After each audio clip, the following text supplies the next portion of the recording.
Jadi artinya apa yang dikatakan oleh Rizal Ramli dan Ridwan Saidi itu sama sekali tidak punya data dan fakta.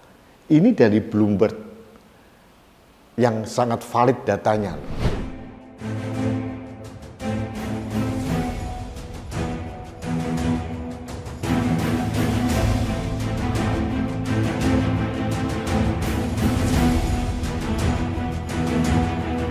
Halo sahabat Indonesia, kita bertemu lagi dalam Opini Rudy. Sahabat Indonesia, saya sebenarnya agak geli juga membaca analisis yang dilakukan oleh ekonom, konon begitu dia menyebut dirinya, Rizal Ramli, dan tokoh budaya Betawi Ridwan Saidi, yang mengatakan bahwa Presiden Jokowi sama ugal-ugalannya membangun infrastruktur seperti pemerintah Sri Lanka sehingga pemerintah Sri Lanka kolap. Itu kata Rizal Ramli. Yang kedua, Ridwan Saidi mengatakan bahwa pengelolaan negara oleh pemimpin di Sri Lanka mirip dengan Indonesia. Saya jujur agak geli ya, terutama Ridwan Saidi ya, karena dia tidak mempunyai kapasitas apapun untuk menilai sesuatu yang tidak dikuasainya. Dia bukan ahli politik, dia juga bukan ahli ekonomi. Nah, yang dikatakan Rizal Ramli dan Ridwan Saidi ini seolah-olah sedang memprovokasi masyarakat. Bahwa ini kenyataan bahwa ada resesi di dunia. Saya ingin menyampaikan ada gambar yang dikeluarkan oleh Bloomberg. Di gambar ini jelas bahwa Sri Lanka kemungkinan mengalami resesi itu peluangnya 85%. Dan akhirnya terjadi, terbukti. Sri Lanka mengalami resesi ekonomi. Tapi bandingkan dengan Indonesia. Di gambar ini jelas kemungkinan Indonesia mengalami resesi hanya 3%. Hanya satu strip di atas India 0%. Jadi artinya apa yang dikatakan oleh Rizal Ramli dan Ridwan Saidi itu sama sekali tidak punya data dan fakta. Ini dari Bloomberg yang sangat valid datanya. Jadi saya hanya ingin menghimbau kepada masyarakat Indonesia jangan terprovokasi dengan ucapan orang-orang seperti Rizal Ramli dan Ridwan Saidi. Kalau dikatakan Presiden Jokowi ugal-ugalan membangun infrastruktur itu seperti apa? Ada memang infrastruktur yang tidak pas, gitu. Tapi mayoritas sesuai dengan kebutuhan. Dan ini mungkin manfaatnya bukan sekarang, tapi 5 tahun, 10 tahun ke depan kita membutuhkan infrastruktur kalau kita mau maju. Kapan kita mau maju kalau tidak ada jalan yang menghubungkan antar pulau, antar kota di Pulau Jawa atau di luar Jawa? Kapan mau maju, kita mau berswasembada listrik atau energi kalau kita nggak punya bendungan, atau kalau kita tidak mempunyai pembangkit listrik. Dan itu dilakukan oleh Presiden Jokowi. Ada yang perlu didebatkan adalah masalah pembangunan bandara. Saya pribadi merasa memang ada beberapa yang perlu dan ada beberapa yang tidak perlu memang. Ada pembangunan infrastruktur yang mendesak, ada juga yang sebetulnya bisa ditunda. Tapi mayoritas infrastruktur yang dibangun oleh Presiden Jokowi itu adalah benar-benar sesuai dengan kebutuhan Indonesia. Mungkin bukan saat ini, tapi saat yang akan datang. Bayangkan kalau Pulau Jawa tidak tersambung dengan jalan tol sekarang. Mungkin jalan tol itu juga dinikmati oleh Ridwan Saidi dan Rizal Ramli. Bayangkan kalau kota Jakarta tidak mempunyai angkutan publik MRT atau LRT. Coba bayangkan apa yang terjadi.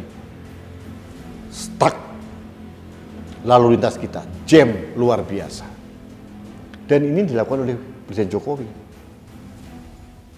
Kalaupun ada masalah di bidang keuangan yang menyangkut masalah BUMN, karya atau siapapun, saya punya keyakinan kuat pemerintah sudah on the track untuk menangani hal itu. Tidak mungkin ada Menteri BUMN, ada pemerintah, ada Menko Perekonomian membiarkan BUMN yang ditugaskan untuk membangun infrastruktur itu berdarah-darah atau kolab. Saya tidak yakin. Pasti pemerintah sudah menangani hal itu dan terbukti secara keseluruhan ekonomi kita tumbuh dengan baik. Dan kita kecil peluang kita untuk mengalami resesi ekonomi. Jadi apa yang dikatakan oleh Rizal Ramli itu sama sekali tidak terbukti. Dan berdasarkan prediksi dari Bank Dunia, dikatakan pertumbuhan ekonomi Indonesia tahun 2022 ini mencapai 5,1%. Tahun depan 2023 diprediksi mencapai 5,3%. Artinya apa? Kita sudah keluar dari krisis sebetulnya. Kita di awal-awal pandemi sempat kita anjlok minus 2%, tapi kan sekarang sudah bangkit. Bandingkan dengan negara-negara lain. Artinya apa?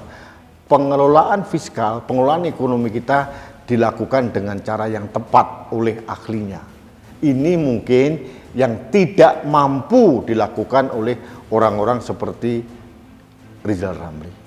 Jadi kita jangan tergoda, kita jangan terprovokasi dengan omongan Rizal Ramli atau Ridwan Saidi, ya itu hanya orang-orang yang sakit hati sedang berusaha meracuni masyarakat tapi gagal. Kenapa? Masyarakat sudah pintar, ada data, ada fakta. Ini gambarannya jelas, pertumbuhan ekonomi 5,1%. Itu bukan kita. Bank Dunia yang memprediksi dan ternyata kita bisa melalui ini. Jadi sahabat Indonesia, mari kita optimis menghadapi recovery ekonomi pasca COVID-19. Kita harus dukung pemerintah karena itu berdampak pada kita sebagai rakyat. Nah, kita harus juga mengerti bahwa kondisi global juga sedang tidak menentu, minyak bumi juga meningkat tajam gitu ya.